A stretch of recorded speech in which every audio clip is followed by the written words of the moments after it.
Long before nations rose and fell, before stone became kingdom and sand turned to empire, there was a cry hidden in silence, not of armies, but of a forgotten people, waiting for deliverance that would shake the gods of a golden land dot in a distant land where the sun rained without mercy and the river cut through the desert like a living blade. Had people wandered with nothing but faith and the clothes on their backs.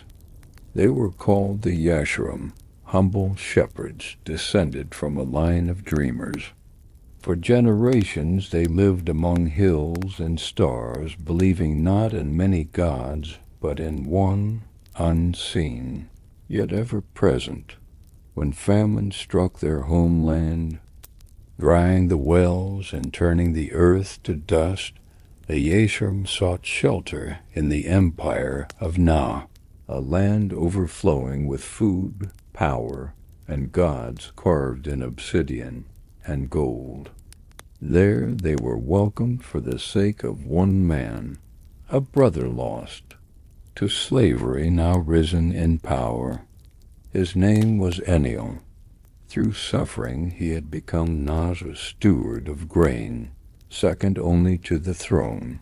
Thanks to Enlil, the Yashurim were given fertile land near the river's edge. Their families grew, their flocks multiplied, and their songs once again reached the sky. But kingdoms, like seasons, change. Enlil passed away. The emperor who honored him faded into the tombs of memory, and a new ruler rose, one who feared. What he did not understand that the Yashurim once honored became strangers. Their customs, their unity, their faith in a single invisible God made them targets.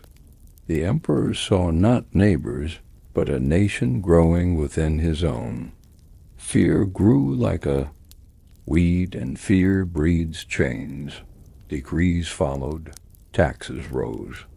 Work turned to forced labor. Their hands that once held flutes now lifted stones.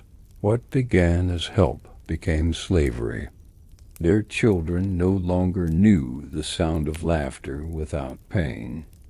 Whips replaced music. The river that once fed their crops now witnessed their tears. And still they prayed.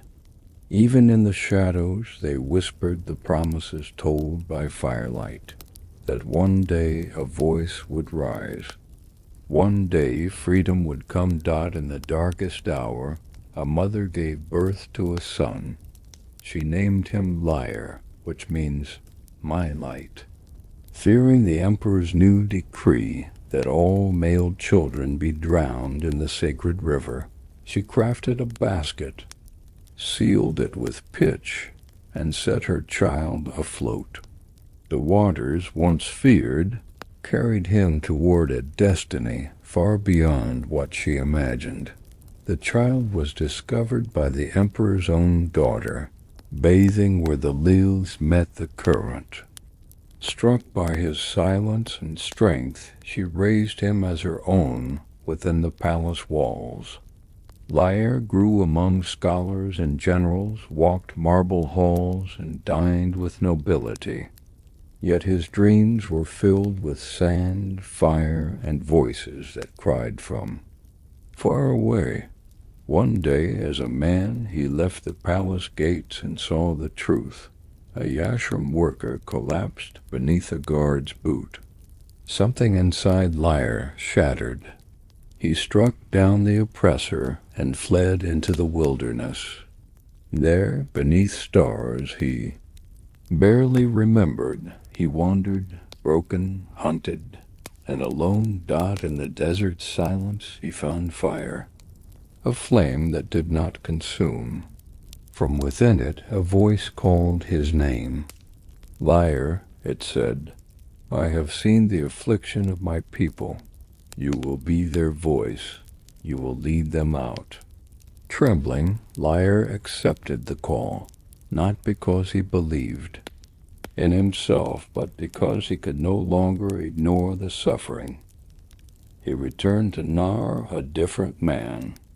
With his staff in hand and fire in his eyes, he stood before the emperor, not as a prince, but as a prophet. "Let my people go," he said. The emperor laughed, but laughter soon turned to dread. The river turned to blood. Frogs covered the streets. Darkness devoured the light. Thunder shattered the idols. And still the emperor refused Dot until the night of mourning, when the breath left the firstborn of every home, save for those marked by the blood of faith. That night the silence was louder than any cry. The emperor, broken by grief, whispered at last, "Go." And so they went.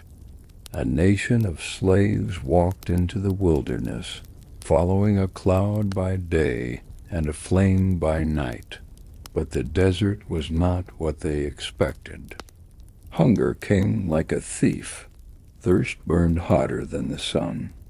Doubt grew among them like thorns. Were we fools to leave? Was slavery better than this freedom? They asked. But each dawn brought bread from the heavens. Each rock gave water, and the fire never left the sky. Even so, many hearts stayed chained.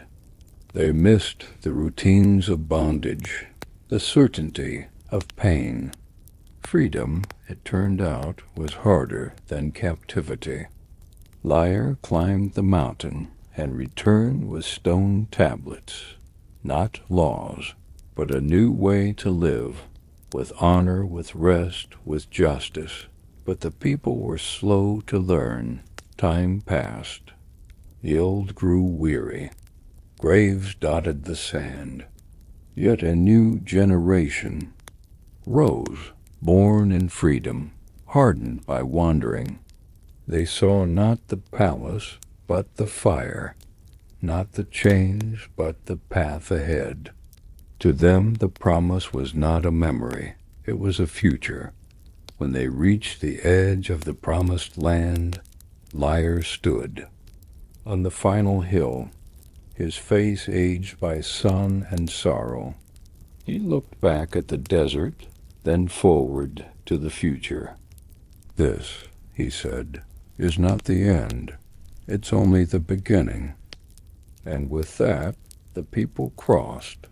A new nation walked upon ancient soil.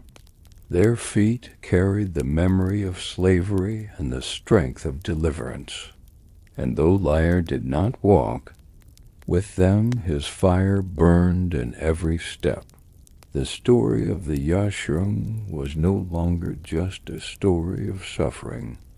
It was the story of becoming Dot. If this story moved you, don't forget to support our channel. Tell us in the comments where you're watching from. We love seeing how far these stories travel. Like this video if it spoke to your heart. It helps us know what stories matter to you. And most importantly, subscribe to the channel so you don't miss the next powerful journey of hope, faith, and transformation.